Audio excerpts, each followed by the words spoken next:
আমার নাম হচ্ছে মোহাম্মদ মঞ্জুর মোর্শেদ। আমার বাড়ি হচ্ছে এই পাশে। আমি মহল্লা কমিটির একজন সাংগঠনিক সম্পাদক।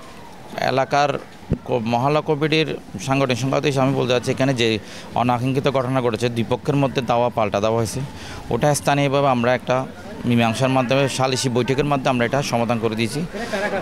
এটা হচ্ছে দুইটা বন্ধু, এটা এখানকার মানে আশেপাশের এই লোক, ওরা বন্ধুরা বাইরে থেকে দুই পক্ষের লোক নিয়ে আসছে, নিজেদের মধ্যে একটু ভুল বোঝাবুঝি, একটা সামান্য ছোট্ট ঘটনা থেকে বৃহৎ আকারে একটা সংঘর্ষ রূপ নিয়েছে। যা হোক, সেটা এখন একটা সমাধানের পর্যায়ে চলে আসছে, যাতে ভবিষ্যতে যাতে আর কোনো অনাকাঙ্ক্ষিত ঘটনা হয়, কোনো যাতে সংঘর্ষ না হয়, এটা আমরা ওই ধরনের একটা ওরা কমিটমেন্ট ব্যক্ত করছে। না, আসলে ছিল না। মুরাদ তো আসলে এইখানে তো সম্পর্কে প্রশ্নে আসে না, কারণ উনি যখন ঘটনাটা ঘটছে রাত্রে অন্ধকারে, তখন আমরা একটু বাসা দিয়ে উঁকি মেরে দেখলাম এখানে যেহেতু মানে সব স্থানীয় অথবা বাইরে থেকে বহিরাগত কিছু পোলাপান ছিল, কিন্তু মুরাদে কোনো সম্পৃক্ততা নেই। ওনাকে আমি দেখি নেই। একটা জিনিস, একটা মানুষকে দেখি নেই, কোনো সম্পৃক্ত নেই, কেন আমি ওনার কথা বলতে যাব?